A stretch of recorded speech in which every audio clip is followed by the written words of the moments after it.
On the streets of Shanghai, where the day bloomed in all its splendor and where the bustle and noise of city life increased by the minute. In a cafe, a girl with glasses and a beautiful dress was sitting at a table. She asked the boy if he had a car. An attractive young man placed his hands on the table and replied that he didn't have a car. The girl began to doubt the boy, crossed her arms and asked if he had real estate. He replied that he didn't have anything, so the girl looked at the boy and asked if he had anything. How could a guy go on blind dates? She got up and started to leave, then said the boy was a loser, that she was a senior employee and that the girl was wasting her time. The boy asked why she valued herself and her position in society so much. The girl turned and looked at him. The dark-haired girl got angry and asked what he had said. The boy behaved very confidently and calmly. The protagonist turned around and replied that the girl's luxurious bag was just a high-quality fake bought on eBay with free shipping. The makeup was also bad, only costing a few $dozen, and the girl was just a receptionist. How could she call herself a senior employee, or had the guy misunderstood something? The girl with glasses was very angry with the boy. The boy touched her face and said that the girl was still single, even though she was already 30 years old. No matter how much effort she put into her makeup, her flaws were still very obvious. The girl couldn't contain her emotions and started shouting at the protagonist and insulting him. This was heard by a passing waiter. After that, the girl left and the boy was left alone. He was sad about how it all ended. He began to look at his ring and take it off, remembering past moments in his life. The protagonist remembered how the protagonist's girlfriend returned the ring to him because that the boy always said that ring was a family heirloom, and so she suggested that they break up. The young man was unable to give his girlfriend the life she wanted. He squeezed the ring in his hand, then felt pain in his palm and thought he was a real loser. Cutting the hand with his own ring, the ring began to glow a bright red color and displayed an eye that looked at the protagonist. The boy was surprised and wondered why the ring began to glow when his blood fell on it. The family heirloom began to absorb his blood. The young man was frightened when he saw this. When the ring stopped shining, the protagonist felt tired and passed out on the table.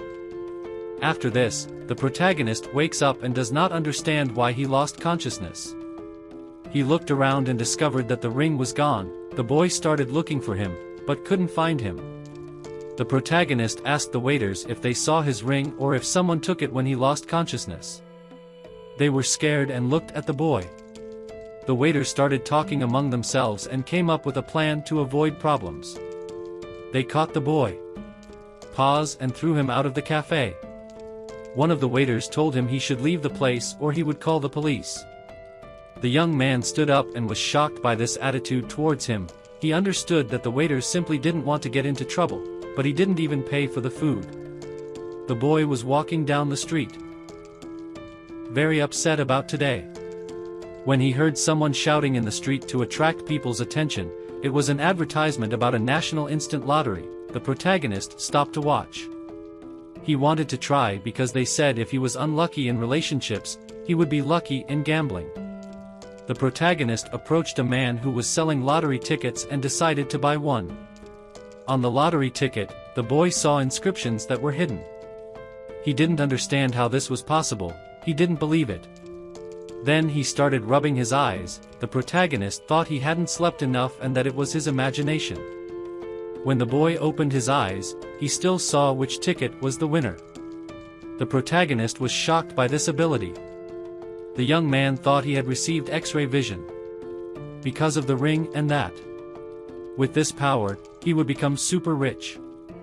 The seller waved his hand and said that if the boy didn't buy anything, he should get out of there.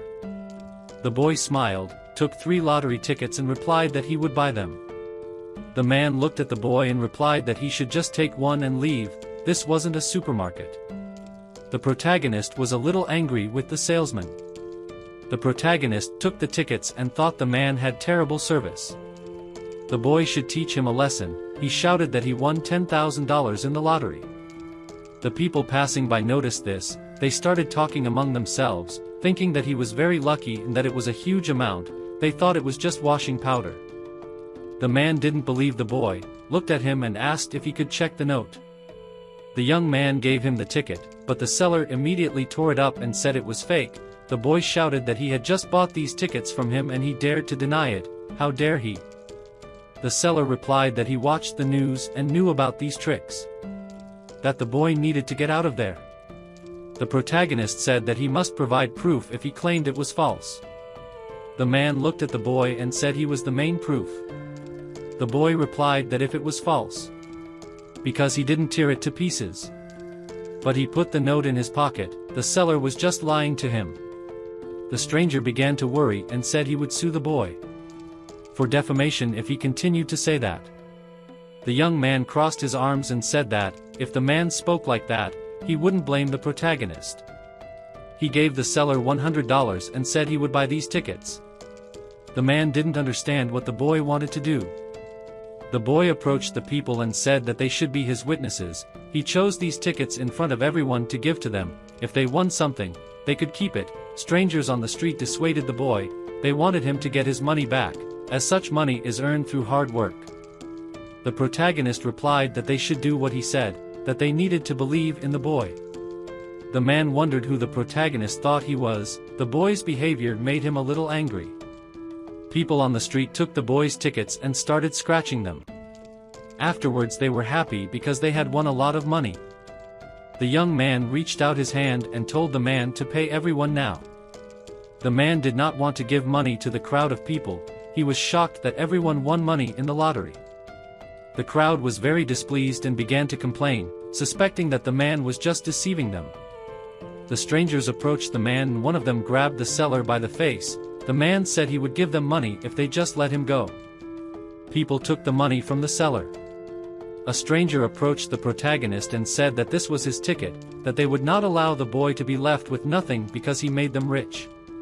The protagonist took the note and thanked the people. The handsome man walked through the streets of the city, understanding that this was just the beginning. That with those eyes he would certainly achieve success in life. The protagonist started looking at the girls, really enjoying the skill he received, but his eyes started to hurt a lot. He closed them quickly, then decided to rest for a while. The boy started to having nosebleeds and couldn't use my eyes too much. One day passed, he was in front of the store and wanted to go in to start his work. Working in a jewelry store would be a very good choice for him. The boy was happy to work there.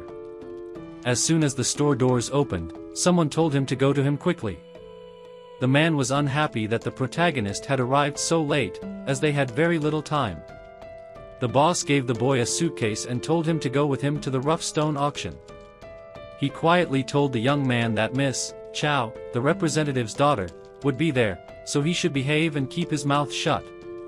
The young man smiled, feeling excitement inside. He thought this was his chance to prove himself. The dark-haired man asked if he could hear him or not. The protagonist replied that the boy thought he needed to remain silent. The man put his hands in his pockets and told him to stop. If the protagonist did something wrong, he would be fired immediately. The guy in the suit looked at his boss and thought he would show him what it was like to be a professional. They approached the National Rough Diamond Auction. The protagonist was surprised to see that building. The boss was surprised that the protagonist knew that place. He needed to control himself and not say anything stupid when he met Chow. The main thing was not to stare at her. The protagonist asked the boss who this girl was and why he thought the boy would stare at her. The next actions take place in the hall, where the protagonist was sitting with a cup of coffee, watching a person. A very pretty girl with hair. The white people were sitting in front of him, reading something. She was elegant. The young man approached her and apologized to Miss Chow and Elder Shi for being late. Chow didn't understand what happened to that boy. He continued to look at her. She asked if he had never seen a woman before. The guy in the suit replied that he didn't want to be rude to her, but the girl didn't know how she was different from the others. Let her take that as a compliment. The girl stood up and asked who they were hiring for this job. They would fire that boy for wanting to flirt with her. The protagonist replied that he would take back his words. The girl was not beautiful at all, because she was ugly inside. Miss Chow pointed her finger at him and said he was rude to her and should be fired immediately. The boss wanted to calm her down. The young man replied that her bad character would make the girl age faster and she would soon become a faded old woman. The boss approached Ixo and asked why he was saying that he needed to not be rude to customers, because he would fire him. Yui looked at the man and replied that the boss shouldn't interfere, that it wasn't his turn to speak. He was shocked by the protagonist's words and asked how dare the man would deal with him after they were done. The man walked to the suitcase. Then he started to open it and asked if Yui had stolen something from the company. He was going to find out. When the man opened the suitcase, he was very scared. The protagonist broke a bowl of blue and white porcelain from the Yuan dynasty. Everyone was shocked. It was very never, they didn't understand how this could happen, that Yuan dynasty porcelain bowl was worth millions. The boss asked Yui if he could pay for it. Elder Shi stood up and said that this was the first legal blue and white porcelain, and it would be a real shame to break it.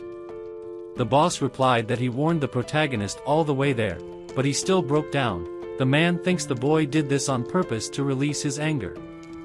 Xiao told them to call the police and let him go to jail if he couldn't pay for the bowl. Yui sat him down and didn't understand how this happened. He always held the briefcase in his hands, so the bowl couldn't break. Suddenly, the protagonist managed to activate his ability and saw a man sitting down doing something. His head started to hurt.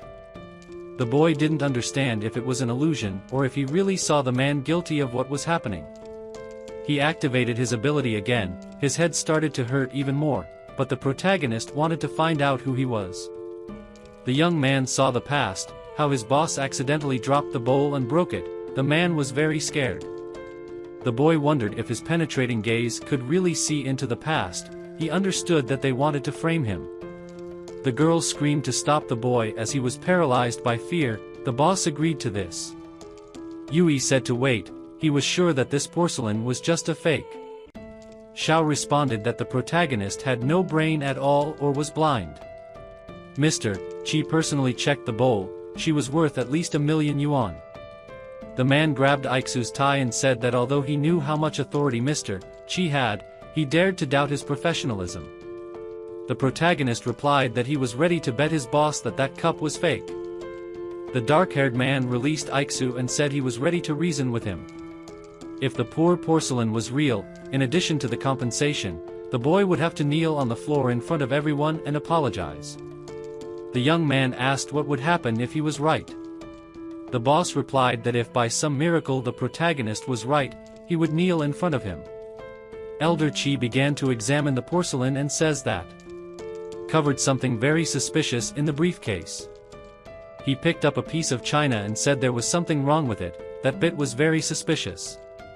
The girl and the man were shocked by this statement from Elder Chi.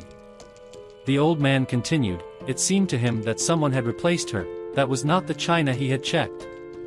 Xiao asked the man what happened to the porcelain bowl. She was lying in a warehouse in their store. The man began to get very worried and stuttered. He replied that he himself did not know what was wrong. He pointed the finger at the protagonist and said that boy was to blame for all this, that he changed everything, and the replied that the suitcase was under the man's control all the time. How could he change the cup? The boss had already disgraced himself enough. The protagonist told Lekia that only he had access to the briefcase. It seemed to him that it was the boss who made the substitution. The girl called the guards to arrest Lechu for his criminal activities. Security came quickly and said they would comply with this order, but the protagonist stopped them. That man needed to fulfill his agreement. Kneel before the young man. The man didn't want to do that.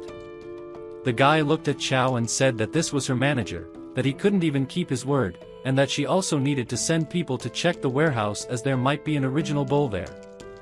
The green-eyed girl picked up the phone and decided to follow the protagonist's advice. Elder Chi said that for a man to kneel was a shame, but a man must keep his word. Lecha lost the bet, so he must kneel before Icho. Leah listened to the words of the wise old man. He then knelt down and apologized for his actions. The old man asked the young man how he determined that the porcelain was fake. Not every expert could do it so quickly. Icho replied that he thought Mr. Chi understood better than him and that porcelain had been made recently. He realized this after seeing the cracks.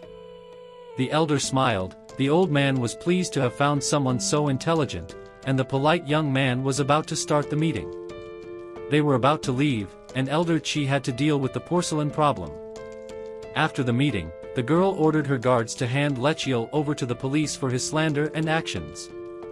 The old man raised his hand and said that Chiel shouldn't rush, she shouldn't act hastily. Chi was interested in Yo, so he wanted the boy to come with them, he wanted to see his skill. The girl agreed with Mr. Chi and said that Leah should be taken under the supervision of her guards. After that, they went to the auction. The protagonist began to think that Mr. Chi is a very experienced master. Thanks to his experience, he identified a fake accurately. It's no wonder everyone respects him so much. The protagonist discovered that Elder Chi stopped to look at the stone. He didn't understand why he was looking at her like that.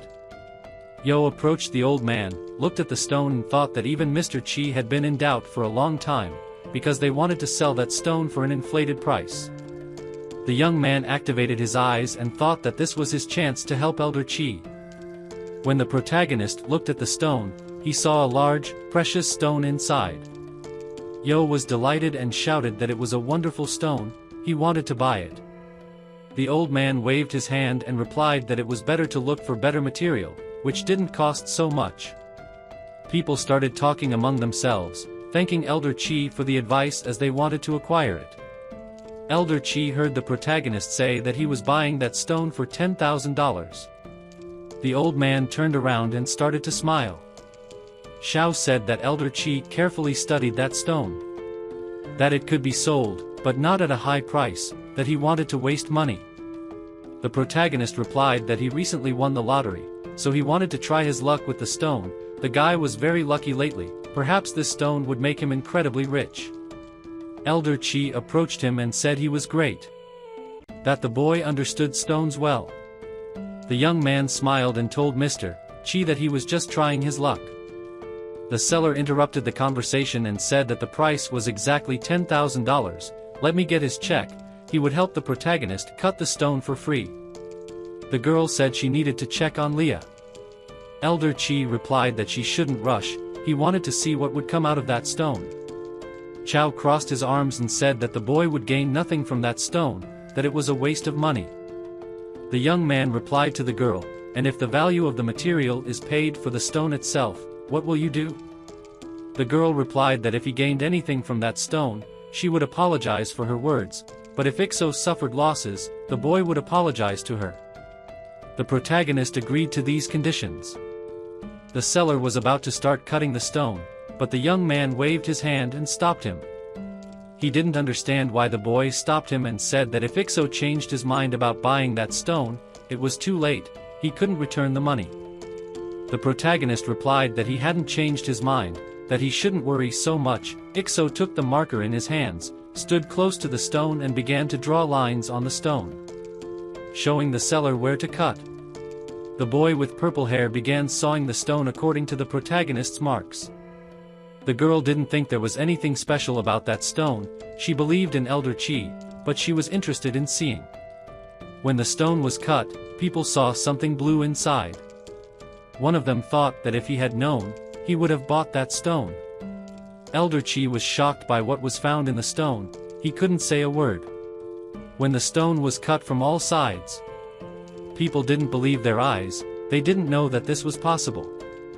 The protagonist took the stone in his hands. The old man said it was a piece of topaz, very rare. Elder Chi wondered how the boy knew there was something valuable inside the stone, but he managed to determine the exact locations where the valuable stones were located. From the crowd, a man shouted that he would buy it for $500,000. The second man said he would buy it for $800,000. The man shouted that he would buy that one stone for $2 million. The old man approached him and said he would buy the stone for $1.2 million and add money for the precision of the cut. The young man smiled and said that he would sell it to Elder Chi, but for the market price of 1 million yuan. After all, he was there thanks to the old man. You thought about it, the old man is very smart, he saw the talent in him and now he is trying to appease him, but the boy understood this, so he won't fall into his trap. She looked at the boy and thought he was great, that he didn't brag and was very honest, that he had a great future. The boy approached Chow and said that the price of that stone had increased hundreds of times more than its initial value. So it was time for her to apologize. The girl was embarrassed. He looked to the side and apologized to the protagonist. The protagonist replied that his excuse didn't please him very much, but he would accept it and let the girl understand that she shouldn't underestimate him, otherwise it would only get worse. The young man hugged the stone and thought that now his parents would live a rich and carefree life. This was observed by an unknown man who did not want to be seen by anyone. They went to another room to look at other stones. The old man wanted to test the boy's abilities. An elderly man asked him how he liked that stone. The boy replied that he didn't know, that it was too risky. Elder Chow pointed to another stone and asked how he liked that one, which had a green hue. The protagonist replied that it was just a thin layer of green and that the price was too high. She thought about it, and Chow was trying to get rid of him with known facts so as not to show her true experience. Suddenly, the cell phone rang. The protagonist decided to take it out of his pocket and see who was calling. Yu was informed that his grandfather was in the hospital. The boy was very scared and said he would go immediately. The protagonist said that he now needed to visit his grandfather. If Chow was worried about him, she could send bodyguards after him. Just as the girl was about to respond, Elder Chow stopped with a wave of his hand. The old man smiled and said that he didn't think the young man had anything to do with the recent porcelain bowl incident, so he would let him go. Elder Chow picked up the phone, called and told Fong to take his friend to the first hospital, which was very urgent. The young man smiled and thanked Mr. Chow for his help. And Chow ran and told the old man to buy stone number 264, which, although it was expensive, was worth the money. The girl looked at Mr. Chow and asked why he protected him so much. That boy was just lucky. The old man replied that, for the girl to remember, she needed to think more with her head and not let the first impression cloud her mind. That young man understood stones better than him. That's why Elder Chow respected him. They needed to buy the stone the protagonist recommended as quickly as possible, otherwise other people would buy it. A few minutes later, they bought a stone. Inside there was a gem called a horse's tooth. Elder Chow was surprised. He didn't earn much, but he was in profit. Even with such a complex stone, the boy managed to identify it as profitable. He looked at Chow and said that the protagonist had an incredible talent. What would she say now? Chow was embarrassed and replied that she had gone too far with her emotions, that she now knew how to behave. Chow closed his eyes and the only thing he could say was that if they could get that young man, they would have peace. The next actions take place near the hospital, where the protagonist had already been taken by car. The young man got out of the car and thanked the driver for giving him a ride to the hospital. When he was about to enter the hospital, the protagonist heard a very familiar voice behind him calling his name. Yul turned around and saw Yang Guheng's uncle, Yang Zhang's aunt, Fan's brother's wife. Fan and his cousin brother Evo told the guy that he came with a very expensive car. Zhang Fan said he rented a car. You rode a motorcycle before, why did he decide to do this? Yang Guh approached the protagonist and said that he has the right to tell the guy that they have no money in the family and he spends it on these things. If grandpa finds out about this, it will only get worse for him. Yang Guhen said that his brother has an income of 20,000 yuan and even he does not dare to rent luxury cars and works in a jewelry store and pretends to be rich, forgetting about his family. The young man looked at them and said that they should look at themselves first and not at others. The aunt replied that this was all for you, he only wanted the best for him. He ignored these words and went to the hospital. The boy approached his grandfather and held his hand. He was very worried about his health and wanted to save him. Yi Zhang said that in order to cure him, they needed a lot of money. Their family didn't have that kind of money. The protagonist's father said that the doctor said that in the initial stage it would take a lot of money and then it would be easier. Heng Yen said that his grandfather needed a heart transplant that cost more than 1 million yuan. Post-operative care also costs a lot of money and he also needs medicine. The man approached his brother and said that their father somehow created 4 of them and that they need to save him. Aunt Yuan and Uncle Yening came over and said that they didn't have that much money either. Their families were very poor and thought that if their grandfather was cured, he would not live long. Uncle Yi Zhang still hasn't paid the mortgage. Their son has a lot of income, but the mortgage is very expensive. They also have no money. The protagonist's father said that this is their own father and they need to think about how to save him. They can't leave him to his own devices. The whole family began to blame the protagonist's father for his grandfather's illness. They sent money to Jing to take care of him. And the last time they went to his house, they saw that his father was cleaning the table alone. At this age, he did not need such loads. They thought their father was tired of his behavior and fell ill. The protagonist got angry and shouted at them to stop fighting. He didn't understand how they could be called people. Grandpa was dying and they were blaming each other. Uncle Yi Zhang asked how he talks to his elders, where is his education? And I have no right to blame them, he is affectionate in words, but in reality he only knows how to waste money. Yi Su told them to shut up, then approached his father and said he would cover the costs of the operation himself. He had the money. Everyone was very surprised that the boy had money for such an expensive operation. The cousin said that if he got that amount of money, he would get down on his knees and apologize. The blonde didn't believe the guy had it, so she thought he was lying. The protagonist replied that he said it himself. If he now proved that he had money, then his brother would have to keep his promise. Zhang Fan started to take out a portable cash register from his bag and said that he could check if the guy was not afraid of embarrassing himself. The young man took out his credit card and told him to take the terminal. Soon his dear brother would kneel in front of him. The boy applied the card to the machine and the amount on the card appeared. The girl was shocked by what she saw. The young man asked his brother if he would kneel in front of him. But the brother replied that he was older than the protagonist, he needed to stop acting like a child. The relatives were shocked by my words and the aunt began to get indignant that Ginha had raised her son badly. The father approached his son and asked if he earned this money alone or if the boy stole it. The protagonist replied that this was his money and with it they would cure his grandfather and save his life. Ginha turned to her relatives and asked whether they would contribute to the treatment or not.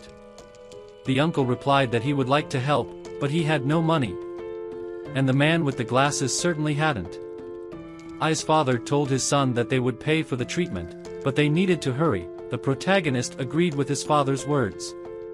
Suddenly, a very attractive girl came in and apologized for interrupting. Evo recognized the girl and was enchanted by her. The boy asked why you were sweating and came to them.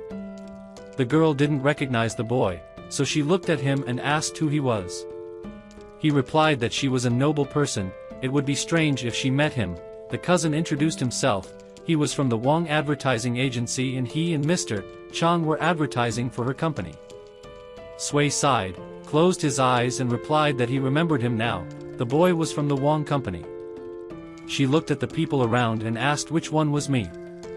Evo approached her and said that his brother did it again, this guy is always causing trouble for them, if she wants to punish him, they will support her. The girl ignored Evo's words and approached the protagonist, she greeted him and introduced herself, Su Qin was Mr. Chi's assistant. The protagonist asked the girl why Mr. Chi sent her to him. The girl replied that she knew Evo's grandfather was in the hospital, so he sent her to find out how they could help. Sui Qin added that he had already agreed with the hospital director that his grandfather would receive the best doctors and that their company would pay for the treatment. All the relatives looked at the conversation and were shocked. They didn't understand what was happening. Evo smiled and said that the girl should convey his gratitude to Mr. Chow, but they didn't need to cover the costs of grandfather's treatment, he had money. The girl agreed with the boy and told him to keep her business card, if he had problems, to call her, and she would help him with any questions.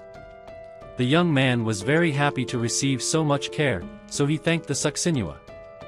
The girl replied that he was a very valuable guest for them. Chi Ao wanted to come personally, but urgent matters arose in the company, so he sent her. Chi Ao wanted to invite them to dinner. The girl with red eyes replied that Chi would gladly accept. She decided to leave so as not to bother them anymore. The protagonist thought that Chi Ao's behavior changed a lot, no wonder he works as a director, he understood everything immediately. The boy admired his ability to show flexibility. The father asked his son what was that now. The boy replied that the Ung Fu company appreciated his skills, so their boss started trying to please him, and he arrived in their company car. Jin smiled and asked why he didn't say that before. His father was very proud of him. The man knew his son was the best. And he replied that his father always taught him that he needed to be more modest and brag less about his achievements. There are people who achieve minimal success and begin to tell everyone and everywhere, and even in front of their relatives. These people dare to brag. My brother and his wife were ashamed of their behavior. The aunt smiled and said it was all a misunderstanding. They were a family, so they should stay together. The boy shouted that his grandfather worked all his life. He even did all the household chores. Relatives, in order to free themselves from responsibility and not pay for treatment, are ready to slander their own relatives and let the grandfather die. Jung insulted her husband and told him to apologize to his brother. Hun Yen approached the young man. Peace and asked his brother for forgiveness, saying he behaved badly. The protagonist ignored his brother and said he would pay for the treatment in full, but his grandfather needed a good mood to recover. He had just one request for all his relatives, to visit his grandfather more often and talk to him. The following actions take place on the street. The protagonist walked around the city and thought he should learn more about his skills and make money with them, but even if the skills disappeared, he didn't need to panic. Then, the boy noticed something strange. He was surrounded by a gang of men, and one of them was carrying a bat, and he asked him who they were and what they wanted from him. An old man approached the Oligans and said that the protagonist forgot him so quickly. The young man looked at the seller and said he ruined his plans to steal the lottery and that the man wanted to get revenge on him for it. The seller replied that the boy was smart, but it was too late to ask for mercy. He had already decided to make him incapable. And it was attacked by Oligans from all sides. The boy was wondering what to do in this situation. He realized that there were many people there, so he would have to use his skill and spend a lot of energy. One of the men decided to hit the protagonist in the face, but the boy easily dodged the blow. And he looked to the side and saw that he could now hit the other man who was approaching him. He hit his attacker in the stomach with all his strength. The boy was shocked that with a strong blow to the stomach, the man fell unconscious to the ground, but that wasn't all. The Oligans grabbed their sticks and ran towards Issue. He stood up and assumed a fighting stance. A few minutes later, the protagonist defeated all the men who wanted to beat him and told them to get out of there. His piercing gaze can anticipate enemy attacks and his reflexes are enhanced. All the defeated men fled. A car stopped next to them and someone was watching all this. The man in the car said he didn't think that young man could fight like a master. The car driver asked his boss what they should do now and what the plan was. The chief replied that Elder Lo saw his skills at the ancient stone exhibition, recognized this young man's talent, and ordered them to attract him to work for them with all their might. The stranger asked how they could do this, since the boy didn't even go to work with Elder Shi. He replied that they should take him anyway. He decided to attack his vulnerable points. Then, the actions take place near a jewelry store. A young boy was in front of the store and wanted to enter. When he entered, someone started shouting at Yo. The man couldn't believe he had the courage to come here. It was a girl who asked why the boy didn't go to work yesterday. If he didn't explain himself, it would be over. The protagonist closed his eyes and said that yesterday he was at the stone auction with Mr. Shi. She didn't believe his words and replied that he had such a great imagination that someone like him couldn't even stand by Elder Shi's side. The boy said that Li Shi was there too, if she didn't believe it, to ask him. The girl got angry and asked if he doesn't realize his position in society, at least he understands what he's saying. The girl grabbed the boy by his clothes and asked how he could behave like that, and Shi still dares to call Liao by name. She had the right to punish him because the girl is her boss. Yu turned around and looked very serious. He told the girl to stop and not look for trouble for herself. The boss was furious and said she was deducting 500 yuan from his salary for being absent yesterday.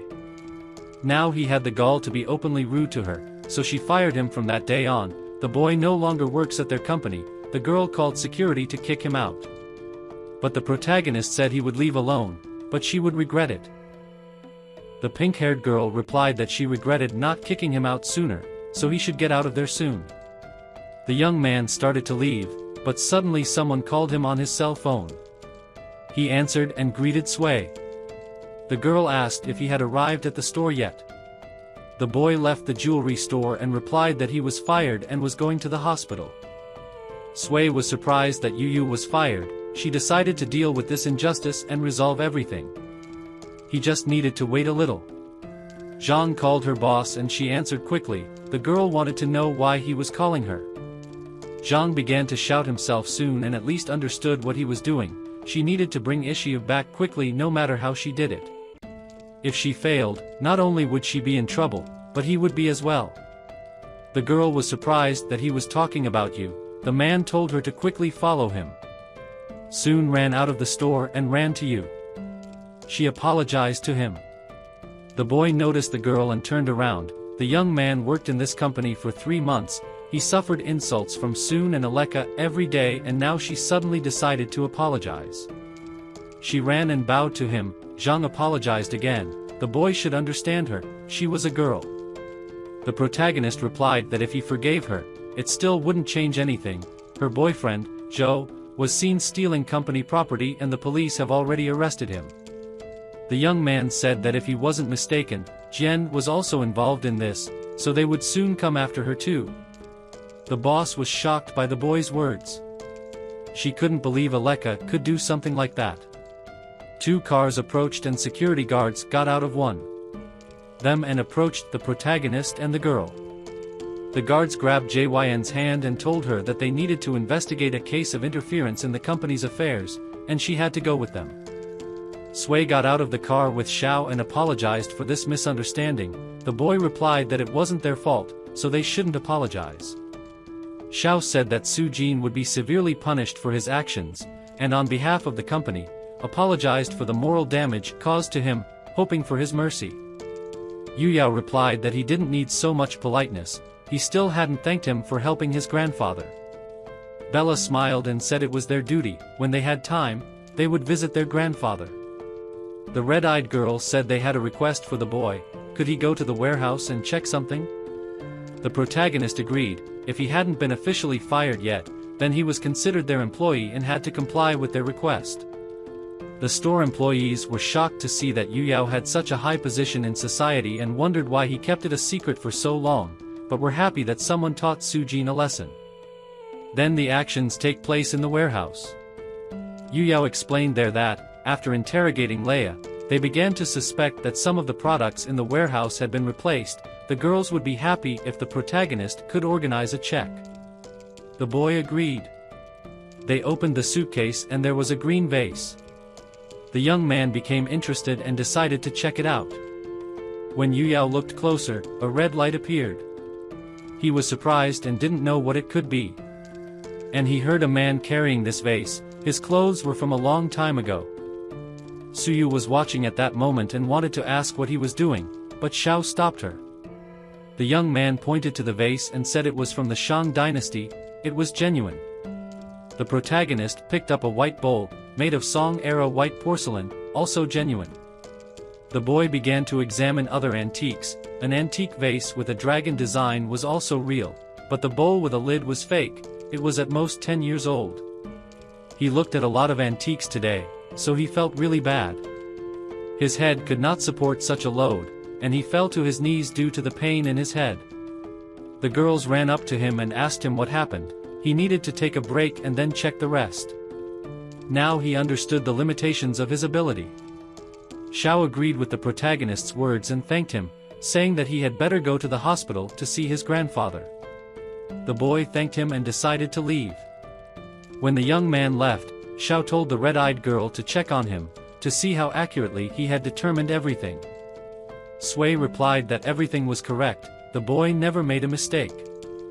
The green-eyed girl asked how this was possible. She and the expert spent a lot of time trying to establish the authenticity of the antiques. The red-eyed girl said it was something mystical, alone, in half an hour, without tools or internet, just with one look to understand everything. She felt restless. The girl in green clothes said that they should keep him in the company at all costs. The protagonist went to the hospital and saw the guards near the door. He thought it was Zhao's work. He opened the door and entered his grandfather's room. His father found him and said his friends had come to see him. The young man looked ahead and saw that a man with his driver was sitting next to his grandfather. The man greeted the boy and decided to introduce himself. His name was Qin Sha, assistant to the director of Fuan Company. Jin said that Fuan Company is Ung Fu Company's main competitor. How can they be friends? Yu Yu shook hands with Qin Shao and asked how he could help them. The man congratulated the boy and said that Director Lu appreciated his abilities. Now he could move to a new level of life, becoming very rich. The boy said he didn't understand them very well. The man with short hair said that the director liked Xiao and wanted to offer him a good job. The protagonist closed his eyes, thanked him for the offer and replied that he would need to think about it. The short-haired man was dissatisfied with Yu's answer and asked how he dared to say that. The young man asked what traditions they had at the company, trying to attract him as if they were teaching a dog to use the litter box.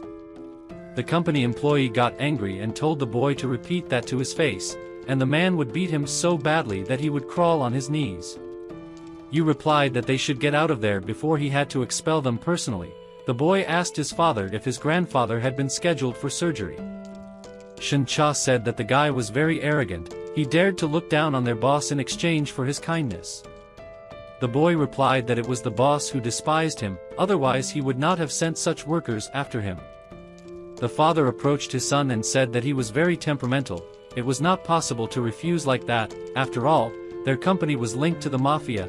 It would be better not to become enemies. The protagonist replied that the boy is not the same as before, and if he works at Fuan, he will offend Anu, and with a company like Fuan it is better not to cooperate. Jin agreed with his son, but now the man didn't know what bad things they could do. The young man feared that they would blackmail him by threatening his father or grandfather, and is guilty of responding to them in such a reckless and rude way. At that moment, on the street, a man with short hair asked Qin Cha what they should do next. He wanted to kidnap the boy, and if he refused to work for them, he would beat him. Qin Cha replied that he only thinks about fighting and killing. He doesn't know how to use his brain. The man smiled and said that he only knows how to hit and kill. He has no brains. That's why they are together. But what will they do with this boy? The red-eyed man said he would make Xiao crawl to them on his knees and ask to be hired. Then, the actions take place in the hospital, where the protagonist told his father that today he will take care of his grandfather and let Jin rest. Yu Yu told his grandfather that he had arranged the treatment procedure, so he would be fully recovered. The old man smiled. He was very happy and proud that he was such a good boy. After that, the red-eyed man said that his grandfather was very happy and proud that he was such a good boy. After that, a little time passed. The protagonist was lying next to his grandfather. He decided to train his skills. He looked up and saw two men standing above him. This time, he felt that the feeling of fatigue had eased. He needed to increase the power of his gaze. The young man thought about it. Apparently he had trained his sharp gaze and he needed to try to increase his strength even more. When the protagonist did this, he immediately closed his eyes. His eyes became very painful and he screamed. Grandfather woke up and asked Ishi what happened. The boy replied that he accidentally hit his head. The protagonist thought that everything was because of the laser he saw during the day. The aura of antiquity intensifies the effect of your skill. Starting tomorrow, he will start checking as many antiques as possible. The boy closed his eyes. His life has practically not changed. He has received skills, but he is still forced to work. The next action takes place in a store, where a man said that the vase of 100 birds belonged to the Ming dynasty. The girl must compensate for the damage. Conditioned case. The girl replied that when he took the vase away, there were already cracks. With a light touch, a piece broke off. The man couldn't believe that the girl meant that they decided to set her up on purpose. And he entered the store. The girl replied that that was not what she meant, but if they judged fairly, they were wrong. The stranger said there was no justice there. The employee broke her vase. Now she must make up for it. The young man asked Xinlei what was happening. He wanted to know everything in detail. Xinlei replied to the protagonist that it was good that he came. These people simply took out a vase with cracks, she touched it and a piece fell out, the girl didn't use any force. The protagonist thought that if everything was as the girl described, then they wanted to deceive her. He told her not to panic, now he would check everything. The boy used his skill and asked the man if the vase belonged to something. One was and placed the documents on the table, saying that it was a certificate of authenticity for the antiques and that he should look, as the vase was definitely genuine. Suddenly, two unknown men approached them, and one of them asked who was so bold in that store as to doubt that the company had correctly identified the authenticity of the antiques. It was Master Lin and his assistant. The man said he had to help them. 2 days ago, he brought this Ming Dynasty vase for them to inspect, and today their employee broke it. The stranger said that they still doubted the authenticity of the vase. Lin asked him if he understood anything about it, and he told him that it was a forgery and that he should check the vase again because sometimes experts make mistakes. The men asked who that guy was to say that and that he wasn't even worth Master Lin's shoes, who allowed him to be so cheeky? The protagonist asked if he was checking the vase, let him take a closer look. Lin replied that this was impossible, he examined her carefully and she was definitely real. The young man wanted to argue with the man. Lin asked who he was to argue with him. And he replied that if Lin was afraid, he should have said it directly. If he didn't check the toilet again, he should leave. Master Lin was very angry at these words. He said the boy was insulting them all, how could he be such a sinner? But the man agreed and asked what they would bet. And they replied that it should only be painted on icons and placed in temples. The man agreed, but if Lin won, then the young man would have to kneel before him. The boy agreed and replied that he didn't even know why people like Lin like to make others kneel. The protagonist took out his phone and started calling. The man said let him call and prepare the money. The boy replied that he didn't know why people like Lin like to make others kneel. The protagonist took out his phone and started calling. The young man called Xiao and asked if she knew Lin. She replied that he was a first-class appraiser, the pillar of Intai's company, and that he was famous in their circles. And he replied that he was giving them a gift, that they should prepare a contract soon. He would work for them at UNG Fu and the salary should not be inflated, it should be average. The man didn't understand what was happening. He added that the rest wasn't very important, she just needed to organize the hiring operation. The men began to laugh. Master Lin said that he boasted even better than him and that his serious look was perfectly interpreted.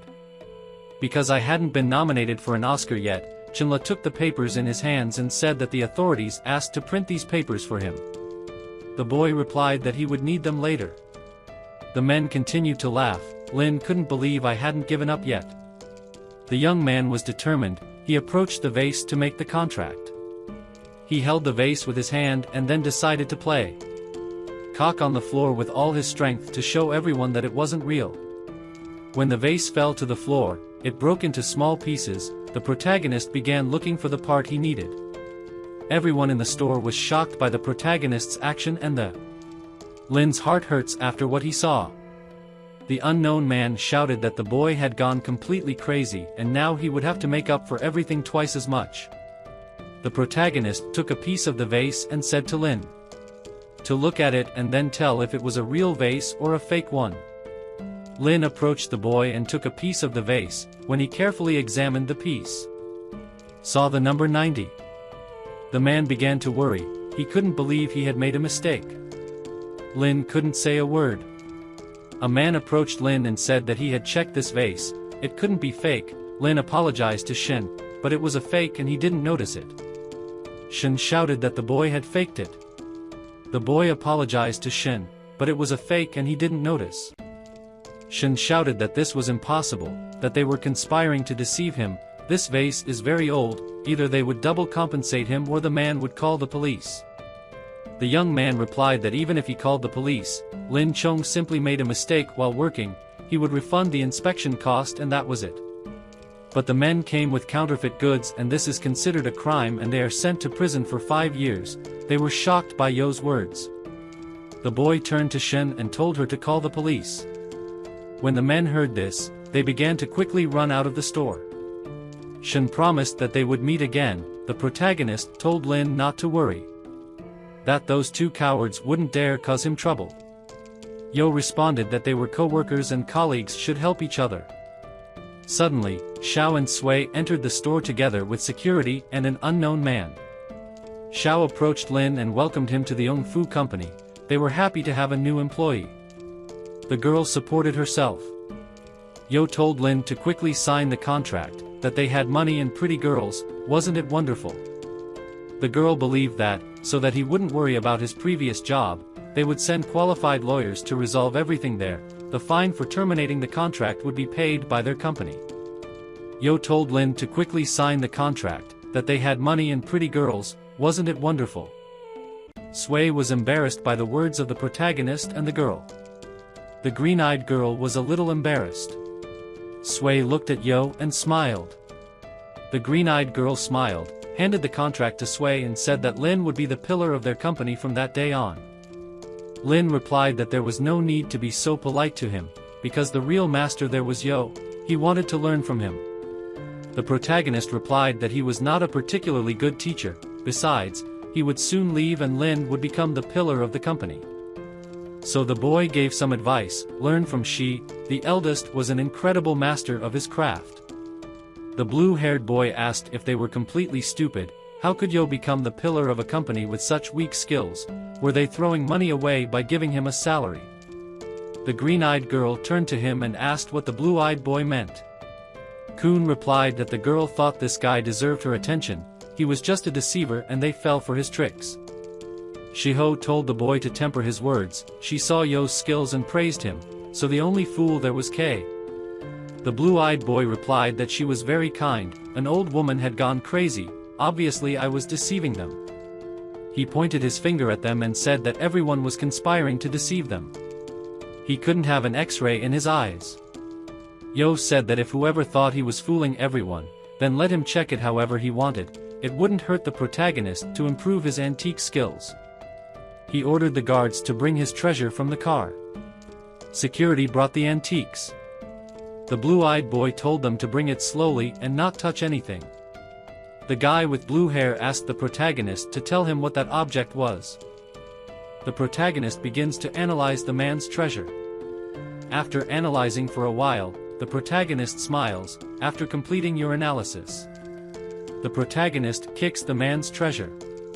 The blue-haired man is angry that he kicked his treasure and questions him if he even has money to pay. Our protagonist asks what he is talking about and claims that it was a replica of the late Qing dynasty. The man is shocked to hear this. The man questions him why he thought that way while our protagonist asks if he was right. The man is embarrassed and then says yes, he is right. The protagonist then says that he doesn't need to prove himself to him and just wanted to make that clear. He keeps telling him not to be reckless and says he doesn't know him well, that's why he thought he was a liar. He should feel ashamed of himself. The man then, a little scared, starts to look at him. The protagonist then tells the man to calm down and says that he liked the man's bronze treasure and asks how much he would like to sell it for. The man smugly says 500,000 for him. The boy, confidently, counters by saying it would be for 200,000. The man, annoyed, says that 200,000 is a rubbish amount and asks if the boy is joking with him. Our protagonist, in turn, responds by saying yes or no, friend. The man then says deal done and says that he honestly expected to receive 100,000 in his treasury and that was why it was a good deal, as he would get extra money. The young man then tells Kyle to send him 200,000 and he will pay her back later. Kyle then says that there is no problem and that young Master Kong would send the 200,000 to him. The protagonist then says please no and says he knows he's charming, that's why he wants to get the money the right way, thus leaving Kyle embarrassed. Later, in a car, some people are talking. A young man says he's sure he didn't see it wrong. A slightly older man tells Mr. Lu that the boy is a true master at valuing treasures, but that he is a bit arrogant and didn't give a damn about the offer to join them. This man, who is titled Mr. Lu, says he will see then. The man tells Mr. Lu not to worry and says that he has a plan that will make our protagonist kneel before them so that they accept him. In a closed establishment, The boy asks where Kinjive came from. She then responds by saying that she is from Binhai. The man, while checking the authenticity of the products, says that it is a coincidence that they are from the same place. The young girl is then surprised to see that he came from the same place as her. The boy then says that he came from Binhai spiritually. The young girl tries to cover it up by saying that she didn't find it funny. The young woman then apologizes for talking while he is evaluating the goods and says that this will affect the results. He then tells her not to worry and says that it won't affect him. The young girl then says that she is truly impressed by the protagonist's intelligence. The boy then says that she is also incredible and being a beautiful and charming assistant also has its merits. He also praises the fact that she can handle everything the Xiao Witch does. The young girl responds by saying that he seems to be quite dissatisfied with Xiao, but that although she can be a little harsh at times, she is a woman with a good heart. The boy tells her to forget what he said and says he won't work for Heng Fu anyway. The young girl shows happiness after hearing what he said. The young girl shows happiness upon hearing what he said and asks if he is serious. She also apologizes on Miss Zhao's behalf if she did something wrong to him and asks him to be calmer towards her. She says Heng Fu is the best choice for him and her company. And also says that Xiao will treat him well. The woman embarrassedly asks him to please continue with the company as she would still like to work with him more. The young boy then asks if she wants to see him every day. He also asks if he can start picking her up after work so they can start hanging out every day, and that if she doesn't mind she can even leave with him. The woman then blushes and punches the man in the arm. After returning to Heng Fu base, we see the protagonist say that continued use of his X-ray vision has improved his ability. It's less painful than before. He then had a sledgehammer in his hand. He says he paid 200,000 for this and hopes it doesn't disappoint. That said, he brings the sledgehammer down with great speed. It's right at the bottom of the treasure. The treasure then breaks, revealing that there was a scroll inside it. The boy then crouches down to pick up the parchment and says it was worth it. On the scroll is written the celestial ability of the dragon Tian Longju. The protagonist then exclaims what this is. He then begins to read the parchment and says that it was written in the 13th year of Zhenzuan. The scroll goes on to say that if you practice vital energy you will strengthen your body, it will harmonize the yin-yang, dispel illnesses, and ward off evil. The scroll even goes on to say that you can be as powerful as you want with skills, distinct, and can become a unique and true master. The scroll ends by telling you to remember that this is about your destiny, not, you must force, and you must not be too greedy, you will regret it if you have gone too far. The protagonist, after finishing reading the scroll, says that being a true master is incredible. He goes on to say that he needs to master 3 types of discipline for some parts of the body, and these would be 3 disciplines for mind, heaven, earth, man, and the body. The protagonist realizes that there are no writings by Ren Ji Ju and Ban Ha Gao Gong, so he wonders if this book is incomplete. He says it's okay as it's just an antique and tries to absorb the scent of the parchment. Absorbing the aroma, he says this is much stronger than those antiques. He decides to leave it for later because he will have to take care of his grandfather today, since tomorrow he has surgery to do. No next day, no hospital. The protagonist's grandfather is being carried away on a stretcher. The young man then hears his name being called by someone behind him. He looks back and comes across Xiao and his assistant. She greets him, telling him not to worry, as she left everything prepared. She also says that the surgeon in charge is one of the best in the city, so it will be fine. The old man thanks the girl, saying that his grandson will pay her back. The protagonist then becomes uncomfortable, thinking that Xiao will probably take advantage of this. The girl tells you not to worry and says that the protagonist is her friend, so it's natural for her to help him. The old man is happy and says that, as they are friends, they should help each other in the future. Outside the operating room, the protagonist, alongside a group of people, waits for news. He also apologizes to Xiao and her assistant for making them late at work and says they can come back now. Xiao says he will return, but will leave his assistant with him to help him. Then, out of nowhere, a nurse comes out shouting the name of the protagonist's family and asks if they are. Or. The nurse then says it's him, or rather, everyone there is, and asks how it's going, the surgery.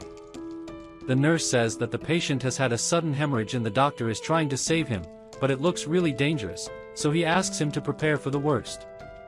The boy then gets excited, asking if he wasn't one of the best doctors in the city, and how it happened. The nurse responds by asking if he was referring to Director M. He didn't come because he had something else to do, so another surgeon took over his work, which is why she fears that only Director M can fix what happened. The assistant is surprised and says that Miss Shout talked to the president so that the Dr. M got this surgery. So how did this happen? The nurse, scared, says she doesn't know, as she is just an employee. The assistant calls Miss Xiao and says something is wrong.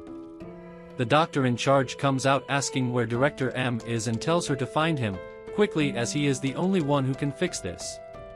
The protagonist, completely changed, tells them to find Director M quickly, because if something happens to his grandfather, he will make them pay for it. Someone then asks if he is looking for Dr. M. They, scared, look back to where the voice came from. The people who were also waiting with the protagonist are confused. A man with red hair and a nice suit then approaches, along with two other men. The boy begs Dr. M to save his grandfather, saying he will pay anything, that's why. The red-haired man interrupts, apologizing and saying that he forgot to mention that Dr. M left the hospital and that he is now President Lu's personal doctor, treating only him. The protagonist, with a frightening look, asks if he is threatening him with his friend's life, grandmother. The red-haired man then says he knows what he needs to do, just sign the contract that he will ask Dr. M to correct his grandfather's situation. The assistant suddenly snatches the paper from his hand and starts reading, saying that it is a special position in the man's company, with a salary of 3,000 and a contract term of 10 years. The assistant then tells the protagonist that he cannot sign that, as it would be how to deprive your own life.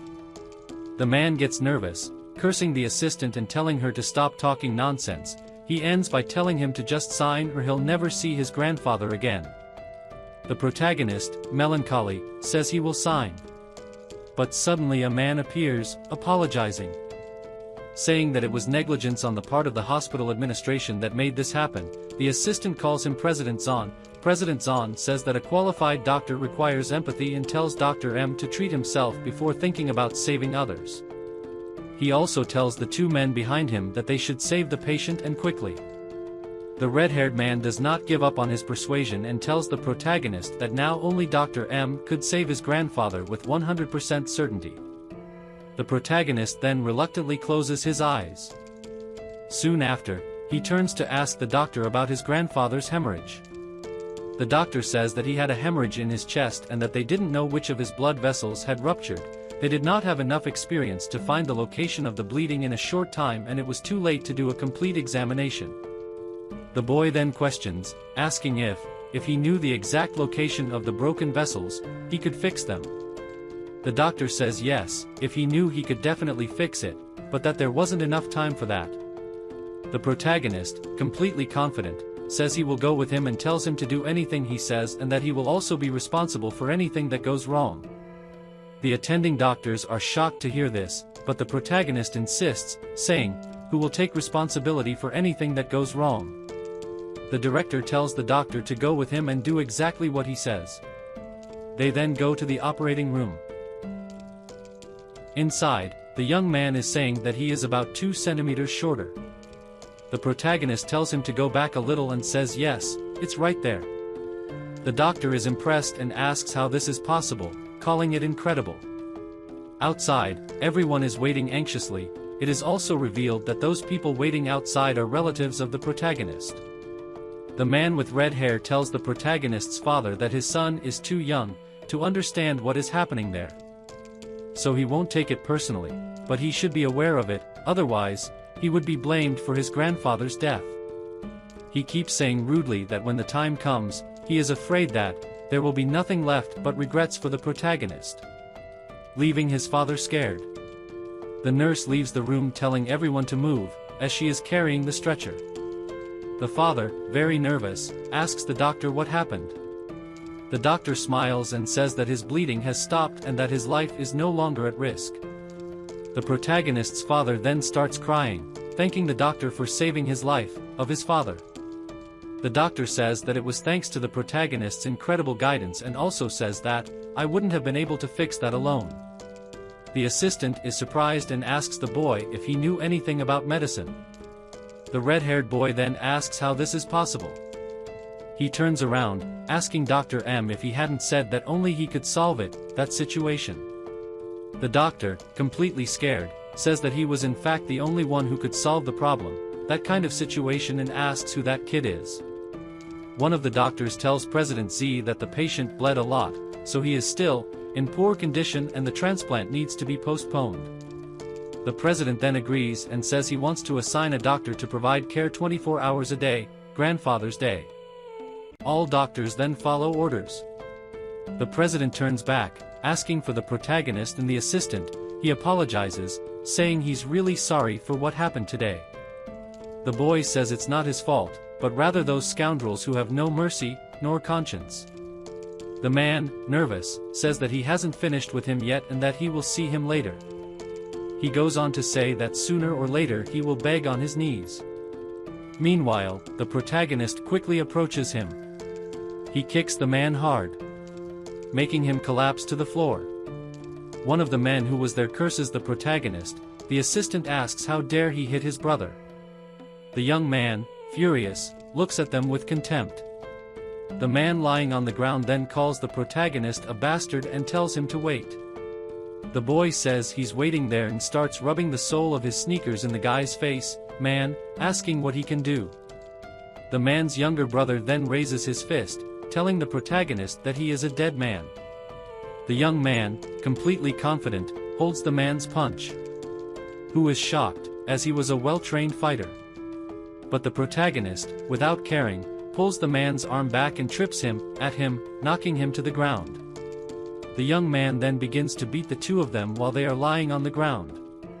They say the boy will pay for this. The protagonist's father then comes up behind him and tells him to stop hitting men. The boy responds that he was just teaching them a lesson and tells them not to mess with him again.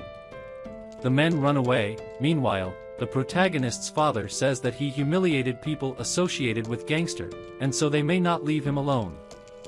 The assistant says she didn't expect them to use such a nasty trick, but she tells them not to worry, because her company will no longer let them mess with the protagonist's family.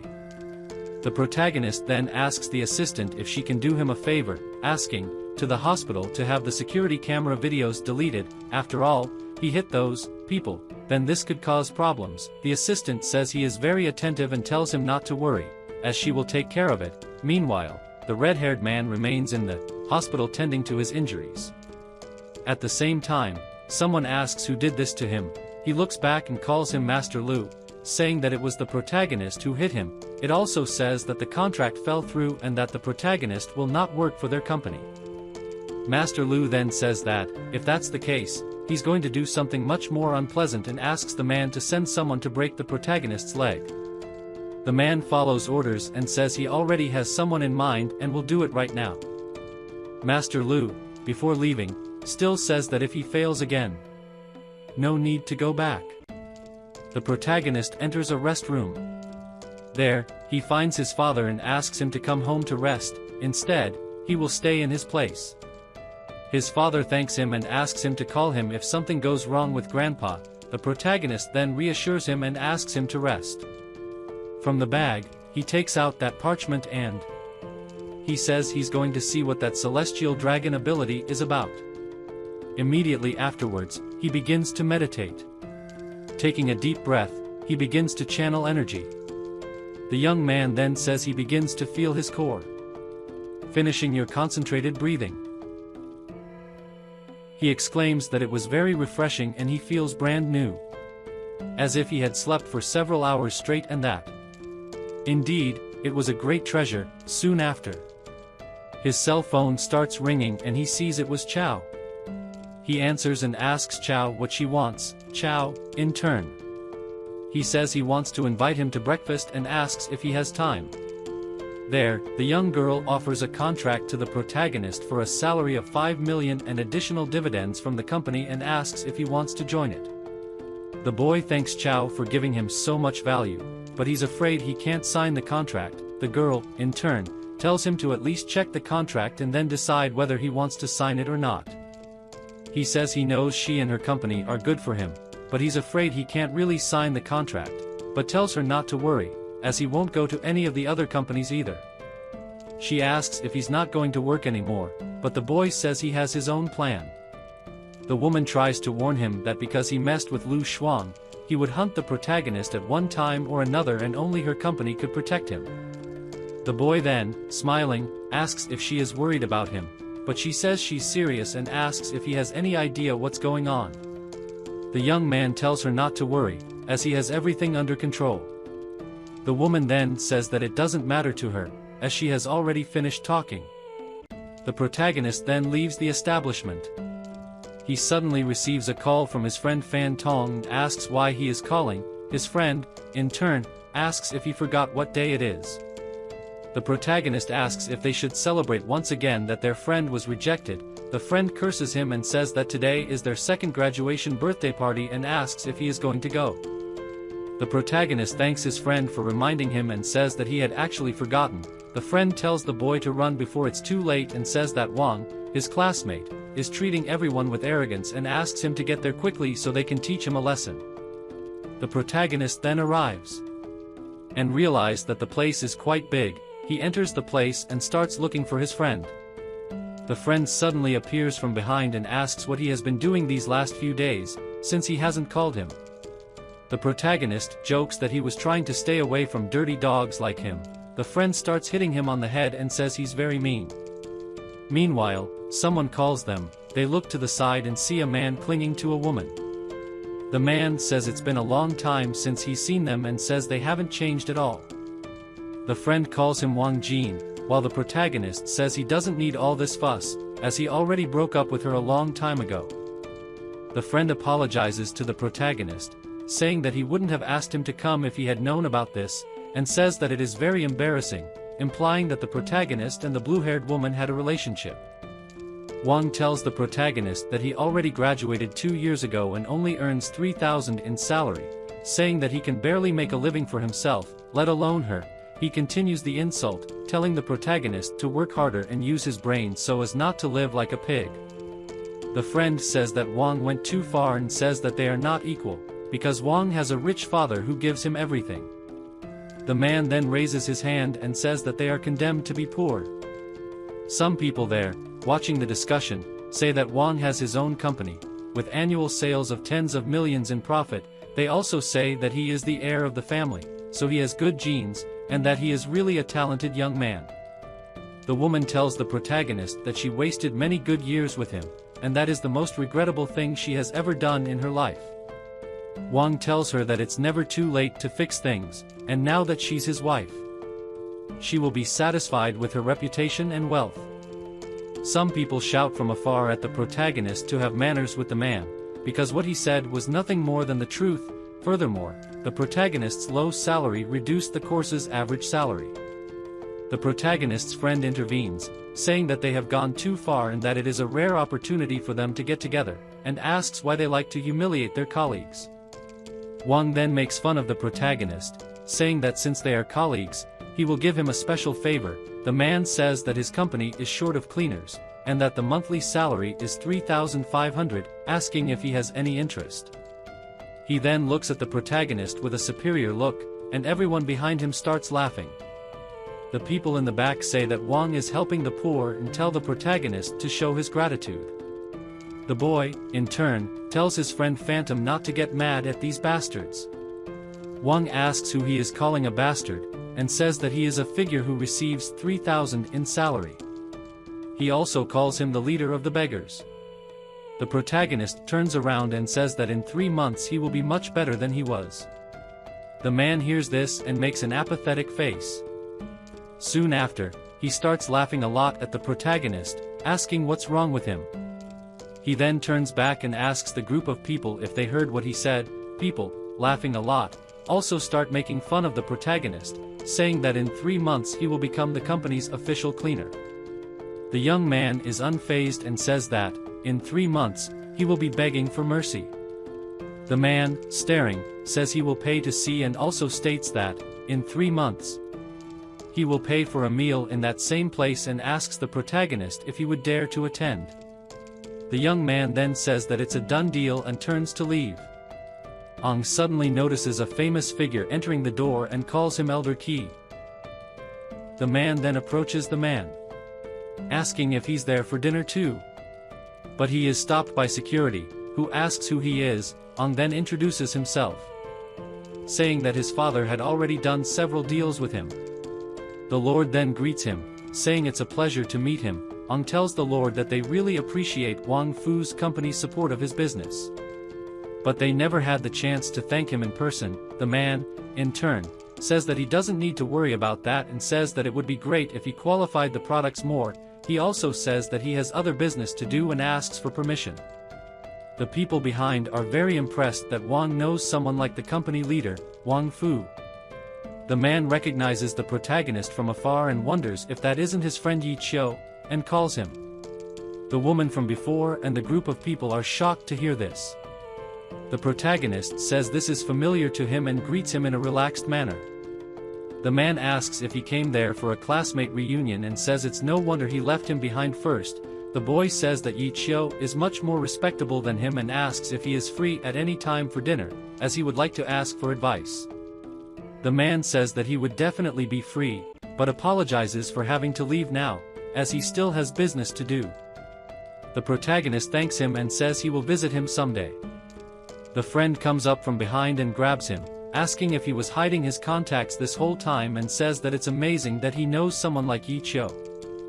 He keeps making fun of Wang, saying that those who tend to brag too much end up digging their own grave, unlike those who show their achievements to the whole world. Wang gets nervous when he hears this, but his wife just says, "So what? Are you rich now?" "No, you're just poor." The friend tells the protagonist that it's a good thing he broke up with her, or his son would have mental problems. The woman turns to retort, but Wang stops her, telling them they need to go upstairs. Everyone then begins to head towards the room where dinner will take place. The protagonist thanks his friend Fan Tong for his support, and he responds by saying not to worry, just leave it with him there and he will always help you. He ends by saying that the protagonist also did very well. Everyone then gathers at the dinner table. The blue-haired woman tells Wang to be careful, as those two could eat 5 or 6 times more than her. Wang, in turn, tells the girl to forget about it, as it was the first time those two were going to a high-end restaurant, so let them enjoy their first decent meal. A man says that Wang is actually very generous, and he then points the finger at the protagonist, saying that he should show his gratitude to Wang. The friend tells the man to show some respect to Lu Ku, as he could talk to Elder who prevents equality. The man says that perhaps Elder just appreciates the hard work in his company and starts to praise Wang, saying that he is an entrepreneur with his own property. The young man tells his friend to stop wasting energy and just enjoy the meal, and that he didn't need to be mad at them. The friend then curses, saying that they will never go to a colleague meeting again. The boy then tells his friend Fanton that he was wondering if the two of them could open their own company. The friend questions how they would open a company and asks the protagonist if he really wanted to have such a successful career. The protagonist says that, in fact, that wasn't why he wanted to open a company. The friend then says that he can say that if there is anything he can help with, he will help. The protagonist then smiles, appreciating his friend's help, and proposes that they open a business together. The friend says that the only type of help he can't give is with money and says that there's no way he can open a business because of that, but that he can only help with manual work. The boy then says that his friend just needs to support him, that as long as he does that he won't have to worry about money. The friend thanks him for the trust that the protagonist has in him and says that all he has to do is send him a message and he will get there flying. Although he has no money, he will spare no effort to support you. He also questions him about what kind of business they are going to start. The protagonist then says that they are going to open a jewelry company. The friend says that the jewelry market has already been conquered by 3 large companies and asks the young man if he has a chance of winning. The boy then, confidently, says that he has almost a 100% chance of winning. The friend smiles and supports him, saying that if he thinks he can win, then they will win. Suddenly, Wang asks the people if they would like to go have fun in the chess room. He also asks the protagonist if he wants to see it. The woman asks Wang why he is worrying about this and says that the protagonist doesn't have much money. Wang, in turn, says it's okay because he can lend Equals some money and says he's afraid he won't have the courage to join them. People begin to mock the protagonist, saying that if he needs to pay back he will never be able to, while others tell Wang to just donate some money to him. The woman starts laughing and says that there is no difference between donating and lending, as the protagonist won't be able to pay anyway. The boy then, without being shaken, says that, in that case, he will accept the offer. Wang then gets excited and says that they are going to play something worth a lot of money and says that, if the protagonist doesn't have any money there, he can start by lending him some. The young man then tells him to forget that idea and says he has money and asks him what he wants to play and how much money he will bet. He then says that they will play blackjack and says that it will be worth 100 yuan per round. If the protagonist doesn't have enough money, the young man says that 100 yuan is not enough and that he will bet 500 per spin. Wang then gets up and says he's going to see what he's capable of. The man says he will start as a banker and the protagonist agrees. A beautiful woman then begins to shuffle the cards. And, soon after, he hands it over to both of them. The protagonist then cheers up and activates his X-ray vision ability to see his opponent's cards. He can then easily see which card Wang is holding. The woman then gives the command to know which of the two players will take a new card. The protagonist analyzes Wang's cards and says that he has 15 points in total. So you'll probably draw a card. He also starts looking at the woman's hand to see what card she will draw next. The young man then asks for another card, and the woman hands him a 3. The friend warns the protagonist that he already has 19 points, so he should stop. But the young man does not lose confidence and asks for another letter. The friend contextualizes it, saying that if the next card comes with more than 2 points, he will lose. The people behind Wang say that the protagonist deserves to be poor all his life. Wang says that no one will really be happy seeing this and calls the protagonist greedy. The woman then starts to pull another card. Throw the card on the table, revealing which one it was. The friend is surprised and says that they were hearts and now they have 20 points. Wang and the group of people are completely shocked to see that. Wang then, without accepting defeat, asks for another letter as well. The card that came to Wang was an 8, which totaled more than 21 points, so he lost. The two then celebrate the victory of the first round. Wang then says that he is very lucky and says that 500 yuan is not very exciting and asks if he would dare to bet more. The young man then asks how much he wants to bet. Wang then says 100,000 and asks if he will have the courage, yes or no. Back in the match, the protagonist begins to activate his X-ray vision ability. With a smile on his face, he tells him to go prepare the money. The man then tells him to show the cards. And the protagonist begins to show them, revealing that he had a perfect score of 21 points. The man begins to go into shock and ask how this is possible. Then he slams his hand on the table and says he wants to go one more time. The boy then starts to mock, telling him not to bet anymore or will it stay in debt. But the man tells him to shut up and asks if he's going to play or not. After that, the protagonist's victory is repeated a few more times. While the protagonist is winning, Wang starts to get desperate. Until someone in the group of people says that it's obvious he's cheating. The friend says that the protagonist sat in the chair the whole time and didn't touch the letters, so there's no way he could have stolen them. But the man says that the game dealer was cooperating with him, leaving the woman scared. The group of people in the back start to say that now it makes sense that the protagonist wins so many times in a row. The man goes on to say that EQ is an idiot for cheating so obviously. The game dealer tries to explain herself, saying she doesn't even know his name. About that, Wang knocks on the table and asks the young man how dare he cheat against him. Soon after, he points to the woman and asks if she knows who he is and says that wants to see the manager. The protagonist then calls him an idiot and says that he was the one who suggested the game of blackjack, so there was no way he could cheat. The man then starts to stutter and says he doesn't know how he did it. The man then points his finger at the protagonist and says that he is cheating anyway and asks the group of people behind him to beat the protagonist until he admits it. A white-haired girl says they shouldn't fight and asks them to calm down.